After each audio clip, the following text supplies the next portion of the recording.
Amoeba की कोशिका के एंडोप्लाज्म के लगभग केंद्रीय भाग में एक गोलाकार दैट इज स्फेरिकल उभयोतल दैट इज बाइकॉन्केव तश्तरी नुमा सॉसर शेप्ड केंद्रक पाया जाता है।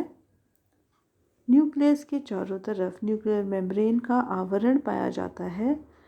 यह मेम्ब्रेन प्लाज्मा मेम्ब्रेन के समान छिद्रयुक्त होती है। न्यूक्लियस में न्यूक्लियर मेम्ब्रेन के भीतर केंद्रक द्रव पाया जाता है। इसमें कई केंद्रिकाएं दैट इज न्यूक्लियोलाई तथा क्रोमैटिन ग्रैन्यूल्स पाए जाते हैं। क्रोमैटिन के कण जिन्हें क्रोमीडिया कहते हैं। केंद्रक कोशिका में होने वाले समस्त क्रियाएं जैसे उपापचय मेटाबॉलिज्म जनन रिप्रोडक्शन आदि को नियंत्रित करता है। As you must have understood that nucleus is present in the center of the endoplasm. Nucleus has a firm nuclear membrane which is just like the plasma membrane. The nucleus membrane is porous, that is, holes are present in the nuclear membrane.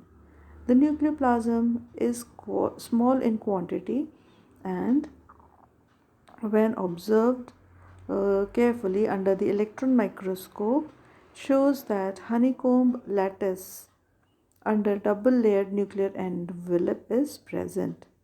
Within the nucleus are many spherical chromosomes.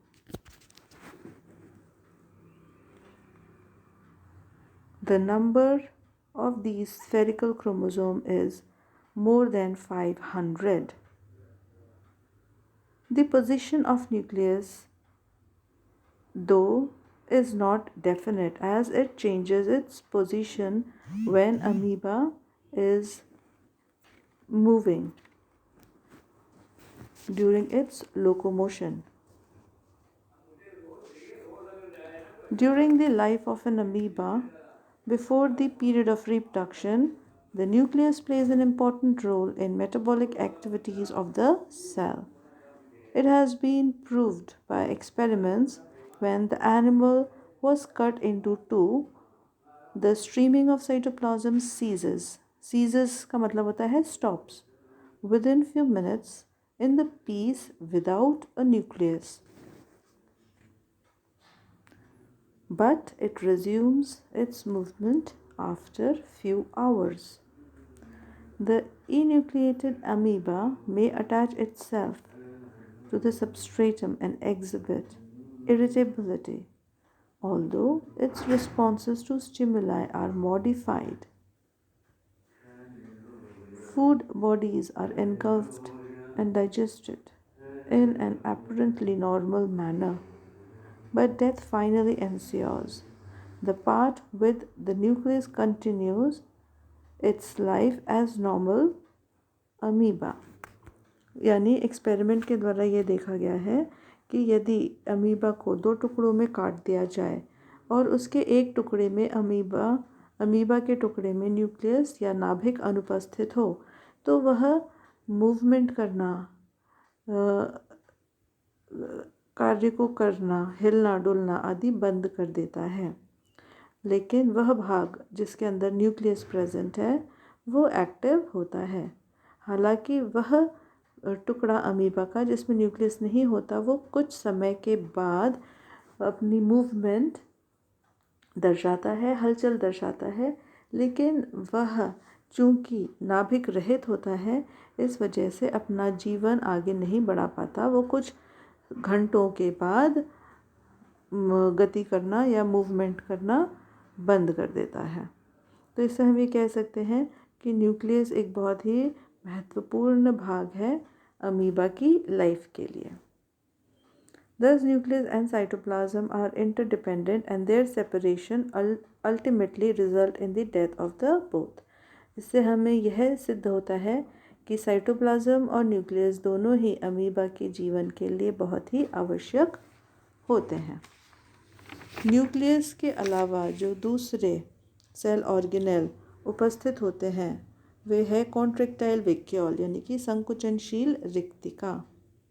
The outer part of endoplasm near the posterior end contains a clear, rounded and pulsating vacuole filled with watery fluid. Endoplasm के बाहरी भाग में generally posterior and यानी पश्च and की तरफ, पश्च भाग की तरफ एक क्लियर, राउंडेड, गोलाकार, पारदर्शी और स्पंदनशील धानी उपस्थित होती है। ये धानी जो है वाटरी फ्लूइड यानी पानी से भरी हुई होती है। This vacuole is called contractile vacuole. It is enclosed bye a unit membrane. It is not fixed but circulates in the endoplasm. It arises near the hind end of the animal and it grows in size, probably by fusion of a number of smaller vacuoles. As it continues to grow, it comes to lie in peripheral plasma gel layer where it remains as the endoplasm flows onwards so that it is left at the posterior end where it bursts by contraction of its wall and the content are forced out through no obvious pore.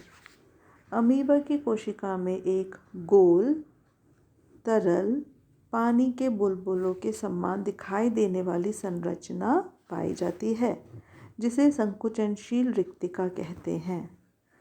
इस रिक्तिका के चारों तरफ plasma कला समान पतली लचीली झिल्ली का आवरण होता है। इस रिक्तिका के चारों ओर कोशिका द्रव में माइटोकॉन्ड्रिया का जमाव रहता है।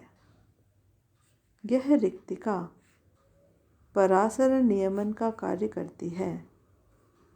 रिक्तिका निरंतर छोटी व बड़ी होती रहती है। यह परासरण की क्रिया द्वारा निरंतर कोशिका द्रव में जल की मात्रा प्रवेश करती रहती है, तो यह अनावश्यक जल की मात्रा को निरंतर कोशिका द्रव के इसी रिक्तिका द्वारा बाहर निकाल दिया जाता है।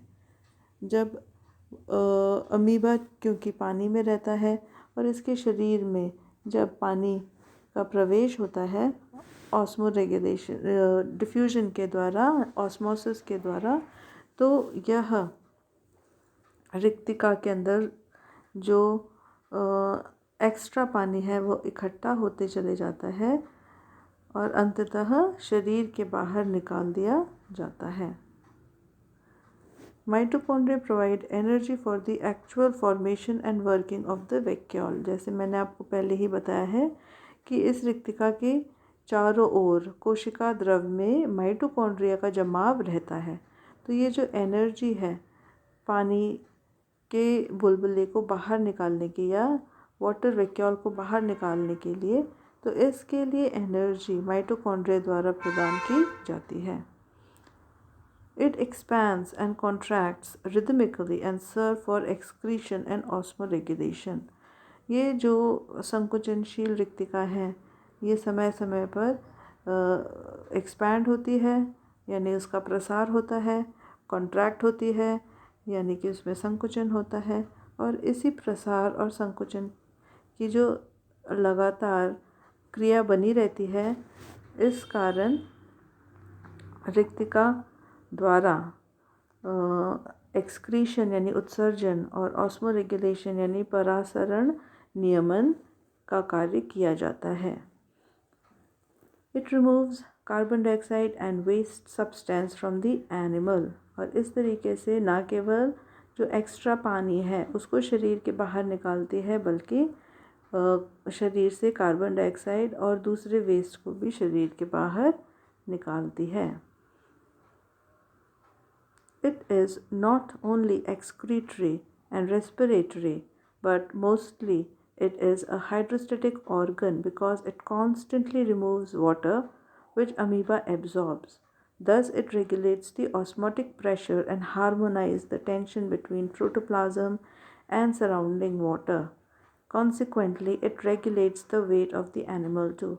क्योंकि एनिमल पानी में रहता है, इसलिए पानी के अंदर की कॉन्सेंट्रेशन, शरीर के अंदर जो पानी है उसकी कॉन्सेंट्रेशन और शरीर के बाहर जो पानी है उसकी कॉन्सेंट्रेशन में समन्वय बनाने के लिए वाटर वैक्यूल यानी कि संकुचनशील रिक्तिका या कॉन्ट्रैक्टाइल वैक्यूल यानी कि संकुचनशील रिक्तिका का बहुत ही उपयोग होता है।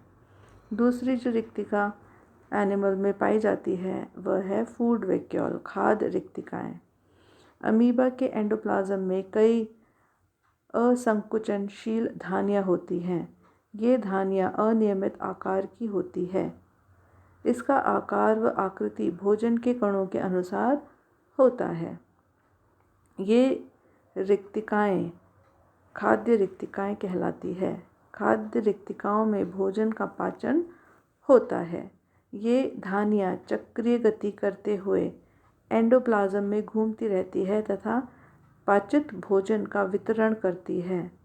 कोशिका में इसकी संख्या निश्चित नहीं होती है और न ही ये स्थायी संरचनाएं होते हैं। इनका निर्माण भोजन के अंतर्ग्रहण के परिणाम स्वरूप बनता है। भोजन के पाचन के पश्चात अपचित भोजन का इन्हीं धानियों के फटने के कारण त्याग कर दिया जाता है। There are numerous food vacuoles scattered in endoplasm. These are non-contractile and of different sizes. Each food vacuole contains a morsel food under digestion. The food vacuole are carried about by the movement of endoplasm. In endoplasm, cyclosis movement is observed. Digestion of food takes place inside the vacuole. Endoplasm also contains some waste substance and granules and grains of sands. The next organelle is the water globules.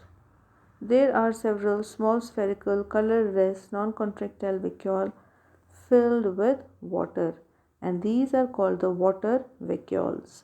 Amoeba के endoplasm में कुछ छोटी छोटी पारदर्शी रंगहीन जल से भरी हुई असंकुचनशील धानियाँ पाई जाती है, जिन्हें जल धानियाँ, वाटर ग्लोब्यूल्स और वाटर वैक्यूल कहा जाता है। इलेक्ट्रॉन सूक्ष्मदर्शी से अध्ययन करने पर कई और प्रकार के ऑर्गेनेल्स भी पाए जाते हैं। Electron microscopic studies have not revealed the occurrence of two colloidal phase, sol and gel, in endoplasm. It is believed that the ectoplasm, which is in the gel state, while endoplasm is in the sol state. Electron microscope के अध्ययन से न केवल कई सारी other कोशिकांगों के बारे में पता चलता है, बल्कि यह भी पता चलता है कि जो अमीबा के सेल के अंदर दो कोलॉइडल फेज सॉल और जेल जो है वो हमें वैसे दिखाई नहीं देती है।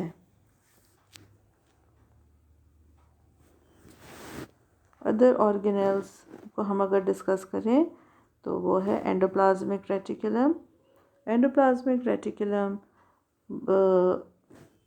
माइन्यूट ट्यूब्यूल्स के जाल जो कि नाभिक के चारों तरफ फैली हुई रहती है वो हम कह सकते हैं। एंडोप्लाज्म में महीन नलिकाओं का जाल पाया जाता है ये महीन नलिकाएं आपस में जुड़ी हुई होती हैं। इन नलिकाओं की बाहरी सरफेस पर राइबोसोम्स पाए जाते हैं।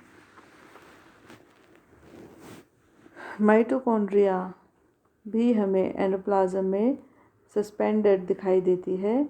ये स्फेरिकल या ओवल शेप्ड होते हैं, गोलाकार या अंडाकार। ये पूरे एंडोप्लाज्म में बिखरे हुए रहते हैं। The mitochondria found interspersed in the endoplasm. परंतु संकुचनशील धानियों के चारों तरफ विशेष रूप से विन्यासित रहते हैं। Though they are found interspersed throughout, but their concentration is more around the contractile vacuole. Contractile vacuole यानी संकुचनशील धानियों के चारों तरफ माइटोकॉन्ड्रिया का काफ़ी जमाव बना रहता है। गोल्गी कॉम्प्लेक्स या गोल्गी समूह ये एक के ऊपर एक स्थित नलिकाकार पुट्टिकाओं के 2 या 3 समूह होते हैं जो कि एंडोप्लाज्म में पाए जाते हैं। Golgi complex is also tubular structure which are found in like arranged in a row of 2 or 3. Lysosomes. Lysosomes are small vacuole-like structures or small vacuole. These are filled with enzymes which digest the food. Lysosome पाचक enzyme युक्त liquid यानी तरल से भरी छोटी छोटी पुट्टिकाएँ होती हैं, वेसिकल्स होते हैं। यदि अमीबा के शरीर में ये फट जाएं तो उसे भी पचाकर समाप्त कर सकती हैं। Hence, they are also known as the suicidal bags. Ribosomes. These are found arranged or interspersed and attached on endoplasmic reticulum. ये एंडोप्लाज्मिक रेटिकुलम यानी अंतःप्रद्रव्य जालिका की नलिकाओं की बाहरी सतह पर स्थित होते हैं या एंडोप्लाज्म में छोटे छोटे समूहों में पाए जाते हैं। तो ये सेल ऑर्गेनेल्स थे जो कि हमारे एंडोप्लाज्म के अंदर सस्पेंडेड होते हैं, एंडोप्लाज्म में पाए जाते हैं। नेक्स्ट हम अमीबा में लोकोमोशन को स्टडी करेंगे।